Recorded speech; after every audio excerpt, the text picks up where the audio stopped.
Saludos amigos de Buenas Nuevas y bienvenidos a otra entrevista. Hoy con nosotros, Jacobo Ramos. Bienvenido. Yes. Gracias por el honor y tenerme aquí. Contento de estar en tu casa y Qué bueno. emocionado. Sabes que estaba pensando la última vez que estuviste con nosotros, bueno, lo hablamos fuera de cámara, fue para la portada, ¿correcto? Sí. Bueno, me dijiste que hicimos algo. Una llamada para un sencillo o algo, pero la entrevista fue la portada que tuvo mi esposa y las dos nenas pequeñas. Y fuiste hasta el oeste, viajaste hasta allá. Eso estábamos hablando, que para ese tiempo yo me tiraba para todos lados. Esos viajes. Sí, porque ahora nosotros tratamos de sacarle el jugo a este estudio. Pero para ese tiempo llegamos a Rincón. A Rincón. Y me acuerdo las nenas eran muy pequeñas. Osana y Paloma. Yo estimo que tenían 12 y 9. Y ahora tienen 24 y 21. Wow. Sí que ha pasado tiempo. Como 12 años ha pasado. Voy a poner la portada ahí, la están viendo para que vean la portada hace unos añitos atrás. Y si tenemos fotos, ponemos la foto de las nenas ahora para que vean el antes y el después. Si no, pues ahí están viéndola. Jacobo, ¿cómo estás? Bien, contento. Ha sido una temporada linda. Desde ese momento han pasado un montón de cosas, pero sobre todo yo creo que una de las cosas más importantes es poder crecer como esposo, crecer como padre. Han pasado muchas cosas ministerialmente, pero creo que Dios me regaló una temporada muy linda. En 2016 mi familia se muda de Puerto Rico para Estados Unidos. Y entre muchas cosas que Dios iba a hacer, creo que una de las cosas más importantes es también poder dedicarle tiempo a mis hijas en un momento muy clave. Ya mi hija mayor se graduó en la universidad, estudió producción musical. La pequeña está estudiando en universidad ahora. Así que estamos en una etapa, Dios nos regaló unos 10 años ahí de poder invertir en ella y estar presente, y ha sido una temporada muy linda. ¿Eso tú lo viste venir, ese giro en tu vida? Una vez te vas a los Estados Unidos, ¿pudiste verlo años antes o fue algo totalmente de sorpresa? Unos años antes yo había percibido, no sé si fue como una idea personal, ahora yo creo que fue Dios que puso en mi corazón algo de lo que iba a venir, que yo iba a dedicar un buen tiempo de mi vida, antes que mis hijas se casaran, fueran a la universidad, a detener muchas cosas y bajar y dedicarme a ellas. Y yo le dije siempre, hablábamos mi esposo y yo creo que cuando tengan 12, 13, me gustaría detener un poco, bajar un poco las revoluciones y dedicarme. No sabía que era mudarme de Puerto Rico. Honestamente, nunca pensé que me iba a mudar de Puerto Rico. A mí me encanta la isla, y especialmente vivíamos en Cabo Rojo. Cabo Rojo es un paraíso. Eso es como estar de vacaciones todo el tiempo, sí, ¿verdad? Es precioso estar allí. El único detalle es que salir, si viajas constantemente, como lo hacía yo, salir de Cabo Rojo era una aventura constantemente. Porque tenías que venir a Carolina, ¿no? Sí, exacto. Entonces, porque el aeropuerto de Aguadilla no me funcionaba tanto. En un momento dado sí, cuando viajaba al este de Estados Unidos, que casi todos los vuelos de Aguadilla son al este de Estados Unidos, pero a veces cogía el de Mayagüez, pero si eran internacionales, casi siempre tenía que viajar para acá. Entonces, pues eso se convirtió en un momento muy arduo, y también me di cuenta que pasaba más tiempo viajando que estando en los lugares que estaba administrando, y aun cuando llegaba acá, pues no, ¿sabes? Era mucho. Por ejemplo, para ir a un lugar podría pasar 13, 14 horas en avión para llegar a un sitio, después ministrar, estar 2 días, 3 días y regresar. Entonces, nunca pensamos que iba a mudarnos de Mayagüez porque, de Cabo Rojo, me gustaba el oeste, teníamos una comunidad que amábamos, la iglesia, o sea, estábamos sirviendo allí y nos sentíamos muy bien. Pero en un momento dado, hubo un momento en el corazón donde Dios nos llama a tener una pausa ministerial. Y esa pausa ministerial fue una sabática que tomamos, fuimos en 2015 a Dallas y pensamos que iba a ser 3, 4 meses. Y lo hicimos así, tuvimos 4 meses. En el proceso tuve conversaciones con líderes, aprender a cómo yo siempre había querido seguir. Yo amo la iglesia y yo quería aprender cómo servir mejor la iglesia, cómo poder no solamente servirle como cantante en la música, sino servirle en el área pastoral, levantar líderes. Y esa pasión Dios la despertó desde muy joven. Y creo que esa temporada me dio la oportunidad de abrir algo. Regresamos a Puerto Rico, seguimos sirviendo en la Catacumba 5, allí con Pastor Rey, y como año y algo, Dios nos habla claramente de que era hora de mudarnos, y ahí fue como que el mundo cambió. Porque cuando yo empecé a escuchar eso, fue como que, ¿cómo? No, pero yo no, yo no quiero. En mi mente estaba, o dejo el pastorado y me quedo viajando, o dejo de viajar por la música y me quedo aquí literalmente con la familia y en la iglesia, busco otras opciones. Pero ahí fue ni esta ni esta. Dios tenía otra opción. Y nos mudamos a Dallas, eso fue 2016, y fue, o sea, llegamos 4 maletas, llegamos con un perrito, con las 2 niñas, y mi esposa y yo, llegamos allí y en días Dios comenzó a abrir un favor que era sobrenatural. En lo que nosotros nos fuimos, vendimos todo aquí en Puerto Rico y dijimos, bueno, si Dios nos llamó, vamos a creerle a Él. Y quería también, en cierta manera, como obligarme a, ok, vamos a empezar algo nuevo. Y ven, fue algo increíble. Ahí Dios nos conectó con la iglesia Gateway. Empecé a trabajar como pastor global. Y ahí se nos confió esa asignación de conectar con pastores y ministerios y ayudarles en diferentes áreas. Y eso literalmente fue como que se me abrió un mundo a cómo hacer ministerio, cómo hacer discipulado, cómo ayudar a otros. Fue una temporada muy linda. Quiero hablar de eso, pero me viene a la memoria una conversación que yo tuve con Daniel Calvetti. Yeah. Daniel Calvetti, antes de él irse también. Ese sabático que tú me estás hablando, ¿era el mismo? El mismo, sí. Era el mismo, sí, porque yo me acuerdo, hablando con él, me dijo, no, porque voy a ir un tiempo y regreso. Y todavía lo estamos esperando. Sí, yo fui en el 2015, estuvimos por allá y luego él se va, no estoy seguro si fue al principio del 2016, él va y toma ese mismo sabático. Pues yo me acuerdo, estábamos en un Starbucks y él me dijo, no, estábamos reunidos para un proyecto y no, pero me voy a ir un tiempo, pero vuelvo. Y la realidad es que ya, ¿2015, 16? Sí, 2016 para él, 2015 para nosotros, o sea, ya estamos hablando 10 años, 11 años. Pero yo creo que es bien interesante porque en el momento que se abre esa puerta, ninguno pensamos. Sí, todos estaban en lo mismo, ¿no? Sí, voy y vuelvo. Sí, yo regresé y aun cuando regresé, yo estaba con esta idea de que estamos aquí. Y yo recuerdo que el primer momento donde algo cambió en el corazón, yo estuve en Ecuador. Okay. Estaba haciendo un evento en Ecuador y fue en una iglesia de un amigo. Y fue un evento bien lindo, ¿sabes?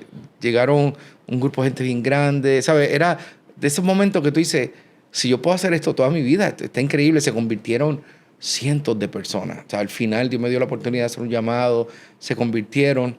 Y ahí algo Dios puso en mi corazón. Tú puedes seguir haciendo esto. O sea, yo estaba regresando al hotel y Dios ponía en mi corazón, tú puedes seguir haciendo esto, pero yo estoy buscando gente que edifique mi iglesia. Y si tú tomas esta asignación, yo quiero mostrarte algo nuevo. Y yo lo anoté en mis notas, como hago muchas veces cuando percibo algo del Señor. Regreso a Puerto Rico y a los par de días me senté con mi esposa desayunando y le dije, mira, creo que Dios me habló, pero tranquila, yo creo que eso como en 5 años.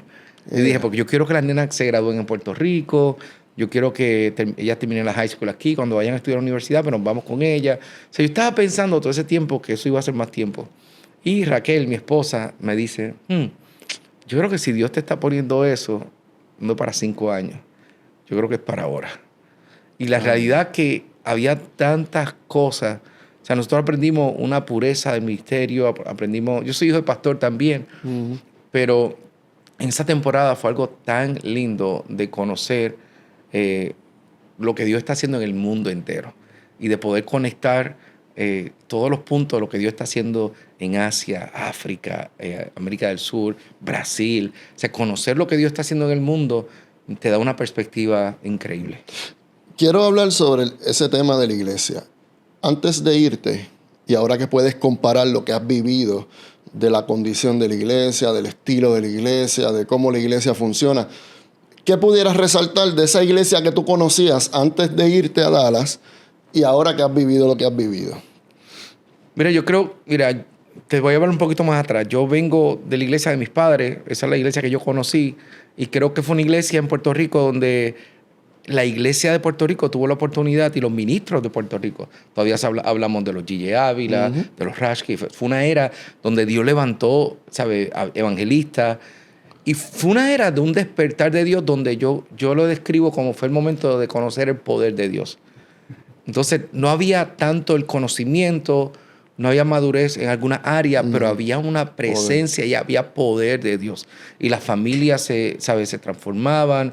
Mi papá conoció al Señor en la cárcel y de ahí comienza a dirigir y a pastorear. Tenía un programa de rehabilitación, tenía una iglesia, luego empieza a abrir diferentes programas de rehabilitación.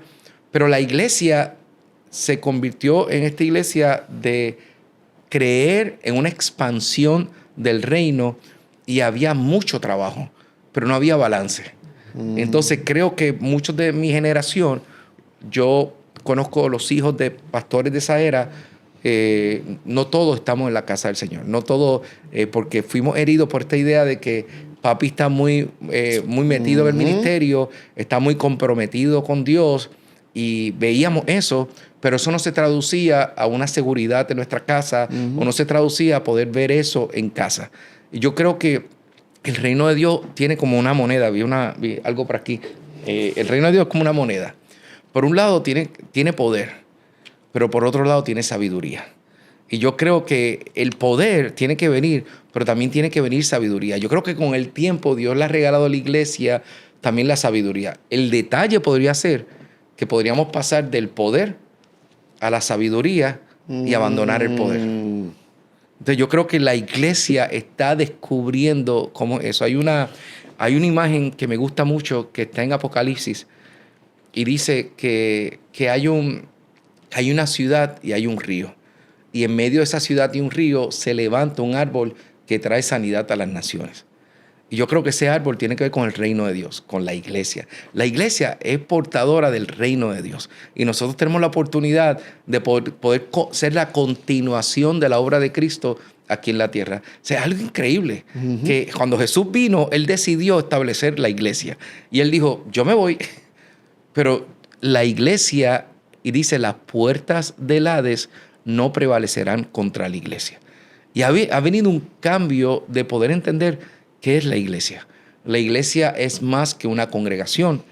La iglesia somos todos. La iglesia es más que una denominación. La iglesia es el cuerpo de Cristo que entiende su llamado, su identidad y poder cumplir la misión que tenemos. Y cuando la iglesia está cumpliendo la misión, la tierra se conecta con el cielo. Y para mí esa es la iglesia. La iglesia deja una huella de bendición del cielo aquí en la tierra. Si nosotros podemos hacer eso, eso cambia. Para mí, gran parte de lo que yo conocí en la iglesia al principio era poder, era un movimiento que se dio cuando yo era niño. Luego más adelante era cómo podemos conquistar cosas, hacer cosas. Y entonces, conferencias, cómo nos edificamos, porque la iglesia pasó del evangelismo a, ganamos gente para el Señor, pero también tenemos que discipularlo. El discipulado trae esta idea de que tenemos que conferencias, pero nos dimos cuenta rápidamente que el discipulado no se puede hacer desde la plataforma solamente. O sea, yo puedo enseñar, puedo compartir, pero el discipulado no es solamente enseñar, el discipulado es impartir. Es yo compartir contigo vida y yo hacer una transferencia de vida. Eso fue lo que hizo Jesús con los discípulos. Yo creo que en la iglesia ahora estamos viniendo a entender un poco más eso, entender cuál es nuestra misión, entender cuál es nuestra identidad, y entender también cómo poder cumplir la asignación que tenemos y hacerlo con sabiduría. Yo amo lo que, ¿sabes? Yo creo que estamos en una temporada muy linda en toda Hispanoamérica. Y digo que una temporada linda porque estamos en una temporada de legado y de honra. Por un lado, vemos a gigantes de la fe que ya no están con nosotros. Por ejemplo, hace 2 años mi papá partió con el Señor, pero fue tan lindo ver en su funeral y en la celebración de vida tantas personas que llegaron y dijeron, tu papá y tu mamá me bendijeron en este momento en mi vida. Probablemente no están en los lugares más públicos, pero el trabajo que hicieron en los secretos marcaron vidas y marcaron generaciones. Yo creo que eso es lo que ahora nos toca a nosotros, porque estos gigantes que están pasando, hay una estadística que dice que 78% de las iglesias en Hispanoamérica están pasando el batón generacional. En otras palabras, que los gigantes de la fe, los pioneros de la fe, ahora le están pasando a nosotros esa asignación. La pregunta es, ¿estamos nosotros listos para cumplir esa asignación? ¿Está la nueva generación lista? Y yo he abrazado algo que está en Deuteronomio, que dice lo siguiente: Dios le habló a Moisés y le dijo, levanta a Josué, instrúyelo, fortalécelo y anímalo. Y son 3 cosas que tenemos que hacer con la nueva generación. Que tengan claro cuál es su asignación, instrúyelo. Número 2, fortalécelo espiritualmente para que tengan que enfrentar lo que tengan que enfrentar, pero también anímalo para que lo podamos hacer desde un lugar sano. Y para mí, esa es la gran diferencia que estamos viendo ahora, es que vemos muchos ministros que quieren hacer ministerio, queremos alcanzar lo que tenemos que hacer, pero sin abandonar la salud personal, la salud familiar, y que podamos tener un balance. En el proceso también podemos ir de un lado a otro, pero si podemos descubrir lo que dice ahí en Apocalipsis, que había un río y una ciudad. El río implica esa experiencia con Dios, la ciudad implica la estructura de la sabiduría. Si esas 2 cosas se pueden unir, de ahí es que surge el árbol que trae sanidad para las naciones. Y te pregunto, ahora que tienes el panorama claro de la iglesia, de lo que has explicado. Todavía estoy aprendiendo. Obviamente. Pero creo que sí, un poquito más claridad. Sí. Un poco más claridad. Viajas a muchas iglesias, a muchos lugares. ¿Cuál es la condición de la iglesia hoy día en forma genérica? Lo que has visto. Yo sé que a lo mejor en tu círculo, en nuestro círculo, pero a lo mejor hay un balance. Yeah. Pero saliéndonos de ese círculo, ¿la iglesia está teniendo el balance que requiere para este tiempo o todavía hay mucho trabajo por hacer? Mira, yo te digo lo que está pasando a nivel mundial, lo que estudiosos de la iglesia han visto. Número 1, hay 3 lugares donde la iglesia está creciendo y es los únicos 3 lugares en el mundo que la iglesia está creciendo. Número 1, y digo creciendo a nivel numérico, está hablando Asia, África y América del Sur. Son los 3 lugares donde la iglesia ha tenido un crecimiento exponencial. Vemos lugares en América del Sur como Brasil, vemos lugares como Colombia, vemos todos estos lugares que la iglesia ha crecido. En África, la iglesia tiene un crecimiento. África es la iglesia más joven, Asia es la iglesia más numerosa y América del Sur es la iglesia donde se ha desarrollado mayor cantidad de líderes, porque hubo un enfoque en liderazgo en América Latina. La pregunta es, tenemos números. La pregunta es si las comunidades donde están esas iglesias están siendo transformadas. Porque yo creo que hemos sido capaces de congregar, de alcanzar, de tirar la red y atraer. La pregunta ahora, ¿cómo vamos a discipular y enviar? Porque el discipulado no es simplemente discipular líderes para que me sirvan a casa, sino discipular líderes para que me sirvan en la universidad, que me sirvan en el mercado, que me sirva, ¿sabes?, en áreas de empresa, que puedan, toda la sociedad tenga una presencia de discípulos que han creído en Dios y están dispuestos a ser una manifestación de Dios aquí en la tierra. Lo segundo que estoy viendo es la gran cantidad de jóvenes que están volviendo al Señor. O sea, la generación Z, es increíble cómo la generación Z está viniendo al Señor. Y en lugares donde no habíamos visto mucho crecimiento, ahora estamos empezando a ver crecimiento. Por ejemplo, lugares como España, que por muchos años se decía, no, que el cementerio de misioneros. Estamos viendo en España crecimiento.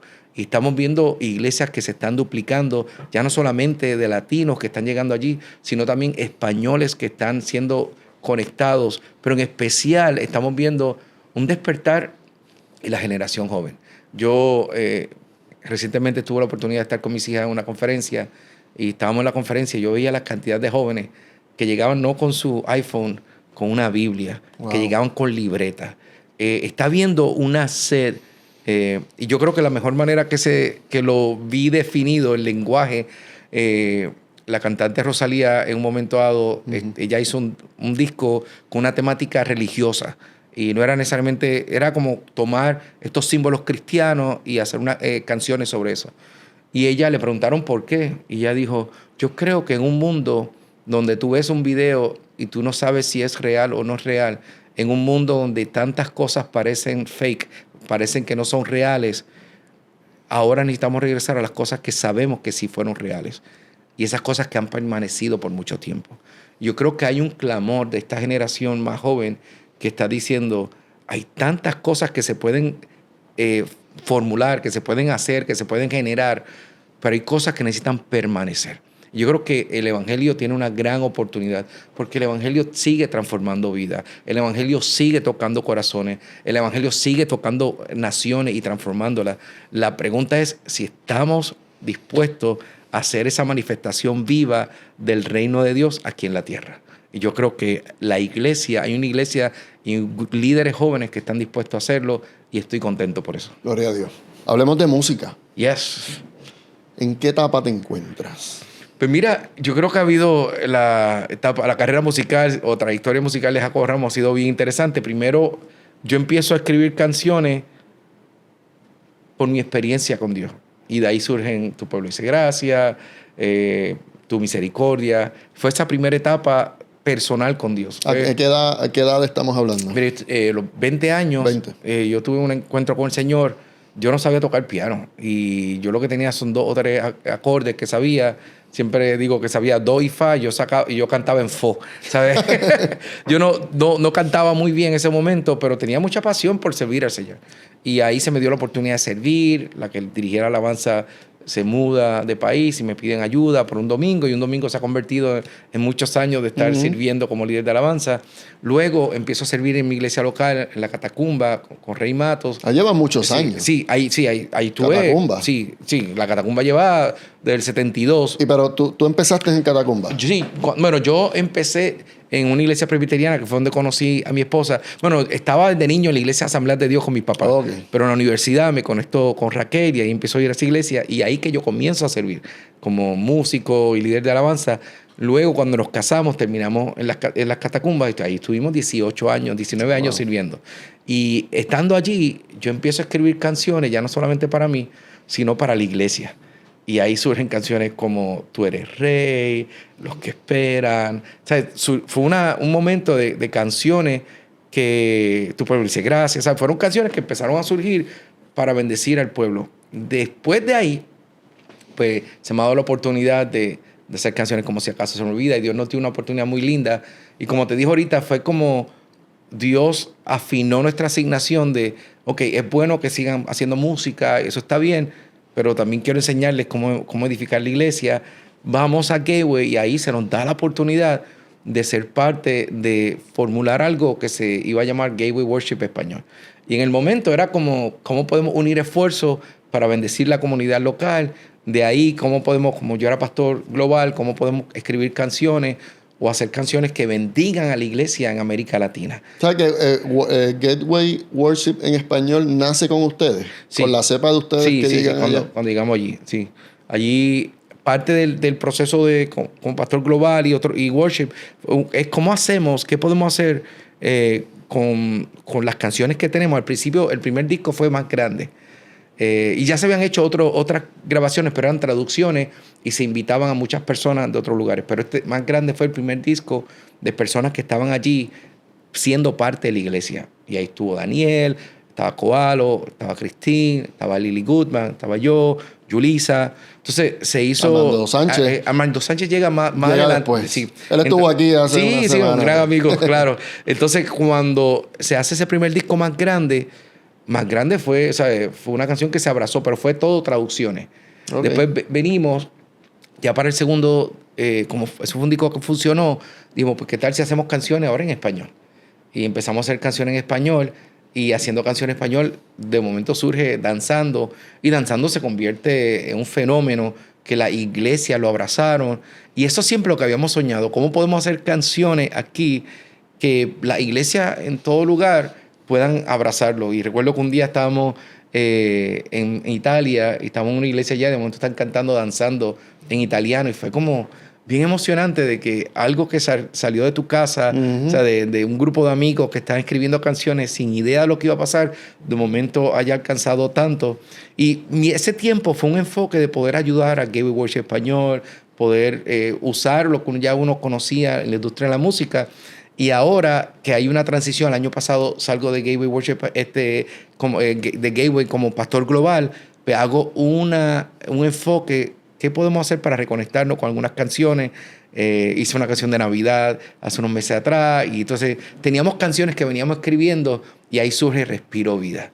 Y Respiro Vida, yo no sabía qué iba a hacer con esa canción, pero fue una canción que había estado conmigo hace unos años y me ayudó a caminar en un proceso de enfermedad con mi papá.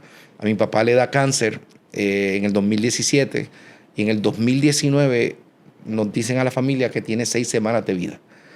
Y eso fue como, ¿cómo? ¿Sabe? Porque había mejorado. En el 2017 le diagnostican cáncer, mieloma múltiple. En 2018 él se encuentra muy bien, dice que está bien, que ha vencido el cáncer. Pero en 2019, a finales de 2019, le regresa muy fuerte. Y ahí estamos tratando de ver qué hacemos. Recibimos esta noticia. Y como muchas veces he hecho, desde que estoy en la universidad me senté en el piano. Y en el piano yo hablo con Dios. Y en esas conversaciones surgen oraciones y de las oraciones salen canciones. Y ahí un día, yo siento que Dios me dice, Jacobo, respira vida. Porque todo lo que estás respirando es la noticia que te dieron. O sea, y la realidad es todo lo que hablaba, todo lo que era eso. Y me siento en el piano y empiezo a cantar, respiro vida sobre la muerte, respiro paz. Y cuando sale esa frase, yo digo, aquí tengo algo. Pero ¿qué pasa? Papi tiene alta y baja desde el 2019, y vemos que se levanta, tiene fuerza, seguía pastoreando en medio de todo eso. Y yo seguía cantando esa canción. Y pensé, bueno, la voy a sacar, pero de momento no, ¿sabes? No es el momento. En 2024 mi papá pasa para estar con el Señor. Y estamos toda la familia, cuando nos dan la noticia que ya lo que le quedaban eran horas, estábamos allí en la cama con él, sentado, y empezamos a cantar la canción que él siempre le gustaba. Cada vez que venía un momento, Jacobo, cántame tu fidelidad. Y estamos allí, nos miramos y empezamos a cantar tu fidelidad. Y lo despedimos cantando tu fidelidad. Y fue un momento, ¿sabes? Bien increíble cuando tú tienes un momento tan doloroso, pero a la misma vez tú sientes la presencia de Dios tan palpable y tan presente. Es ver, es lo que dice la palabra, que Dios hace todo hermoso. Y a una pérdida tan grande como perder al papá se convirtió en algo hermoso en el momento de decir, wow, no se supone que estuviéramos aquí. Mi papá conoció al Señor en la cárcel, mi papá y mi mamá se habían divorciado, ¿sabe? Fue un momento de mirar todo el escenario y decir, wow, se supone que papi muriera solitario, pero tiene familia, tiene su esposa. Escuchar a mi mamá hablarle a mi papá esos últimos minutos, pero eso te cambia la vida, porque te da un sentido, cómo yo quiero, ¿sabe? El momento que me toque cerrar capítulo, ¿cómo lo voy a cerrar? Y cómo he vivido mi vida de tal manera que pueda ser así. Y cuando nos tocó celebrar la vida de papi, esta fue la canción que regresé a ella. Pues respiro vida. Y fue lindo, fue como un full circle, dice en inglés. Comenzó con la noticia y después, 5 años después, estoy cantando. Ya no está con nosotros, pero Dios me sigue consolando. Dios me sigue. Yo creo que esa es la belleza de la presencia de Dios, que no importa lo que estés viviendo, en las altas y en los bajos, Dios siempre está con nosotros. Entonces, respiro vida. Ahora, 2 años después de que papi partió con el Señor, se me ha hecho más fácil poder compartir alguna canción que ha sido tan personal, compartirla con otros y invitar a la gente a creer que hay vida después de la muerte, que hay paz en medio de la tempestad, que hay consuelo, que hay amor en medio del temor, que Dios tiene respuesta para nosotros. Amén. Sabes que mientras habla, me acuerdo, me imagino que te ha pasado, experimentar momentos duros, como es un funeral, y uno puede ver cuando hay un funeral donde Dios es el centro y cuando Dios no es el centro. Mientras hablas de ese momento con tu papá, lo he podido vivir no de primera mano, pero sí he visto escenarios donde, hermano, Dios hace la diferencia. Completamente. Como pastor, una de las cosas que me tocaba muchas veces, especialmente cuando estábamos pastoreando jóvenes, me invitaban a ir, mira que mi papá falleció, a tal persona, y me tocaba ir a diferentes tipos de funerales, llevaba la guitarra y uno notaba cuando esa persona inspiró vida, aún en su muerte, inspira vida a otros, o cuando sencillamente se quedó un vacío. Y la realidad, y sí quiero, es triste perder a alguien, pero cuando esa persona, como dice la Biblia, es hermosa la muerte de los santos. ¿Sabe? Hay algo lindo cuando uno puede descubrir que hay vida después de todo. Y yo creo que para todos nosotros ha sido, yo recuerdo que a los meses de papi partir, nos reunimos por Zoom toda la familia y era el Día de los Padres, y estábamos todos por Zoom hablando historias de él. Y era lindo porque estábamos riéndonos de los chistes de nuestros papás, y aun cuando había lágrimas, todavía había dolor, había pérdida, pero es lindo cómo ese dolor y esa pérdida se encuentra con la gracia de Dios en el momento más oportuno. Y mira, yo creo que una de las lecciones más grandes que yo he experimentado en este tiempo es cómo entender lo que es el duelo. Porque yo creo que muchos de nosotros no entendemos lo que es el duelo. Y cuando alguien tiene una pérdida, es fuerte porque el duelo es como si fueran unas olas. Tú estás en un momento dado bien. Yo te puedo decir que en esos días de manejar todo el asunto estábamos bien y yo me sentía fortalecido. Llego a casa y en el momento que yo llegué a casa, yo vi algo que me recordó a mi papá y empiezo a llorar. Entonces es como, pero yo estaba bien. O sea, ayer yo estaba bien. Y todavía descubro que hay días que me levanto y de momento tuve un sueño y lo escuché a él hablar. Y Jacobo, ¿sabes? Escucho su voz y me levanto y papi. Y lloro. O a veces veo a mis hijas lograr algo. Y de momento, recuerdo recientemente, unos meses atrás vi a mi hija que estaba enseñando en el Ministerio de Jóvenes. Y yo decía, si papi hubiese visto esto. Y de momento fue como Raquel, mi esposa, me dijo, él lo vio. Él lo vio, por eso era que mi papá había estado invitando a mi hija para que fuera a ministrarle a los jóvenes. O sea, nuestros padres ven cosas, ya habían visto cosas. Pero fue lindo que aún en medio de eso hay una experiencia preciosa que en medio de la pérdida estoy encontrando un consuelo en quién es Dios para mí. Y encontrar quién soy yo para Dios. Y también valorar muchas cosas de mi papá, valorar las conversaciones que tuve con él, valorar la siembra que hizo en mi vida, la siembra en mi familia, la fe, las conquistas que hizo.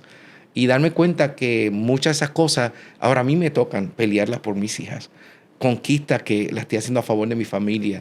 La fe que quiero pasarle, no solamente a ella, sino a los nietos. No los conozco, no tengo nietos todavía, pero el día que tengamos, que se pueda contar una historia y que nuestra vida sea de tal manera que se pueda contar y se pueda decir, nuestros abuelos abrieron un camino más amplio para nosotros. Y eso para mí me apasiona. Yo creo que es uno de los regalos más grandes que he recibido de papi. Soy. Jacobo, gracias por este tiempo. No, gracias a ustedes. Y bueno, les animo a todos a que vayan a YouTube. Ya la canción salió. Eso te iba a preguntar. Respiro Vida. Ya está lista y en las redes pues pueden seguir por Instagram, por Facebook o cualquier red que tengan. Jacobo Ramos, sencillo. Me buscan por Jacobo Ramos. Déjenme saber. Yo le estoy animando a la gente que hagan 3 cosas. Corran a YouTube a ver el video. Que comenten desde dónde están viendo el video y cómo le ha bendecido y que compartan. Yo creo que hay muchas personas en esta temporada de sus vidas, ya sea que están atravesando un momento de enfermedad o ya sea que han perdido un familiar, ya sea que están atravesando un momento luego de un divorcio o luego de un momento difícil que necesitan respirar vida. Yo creo que estamos en una etapa donde necesitamos respirar, detenernos y respirar vida.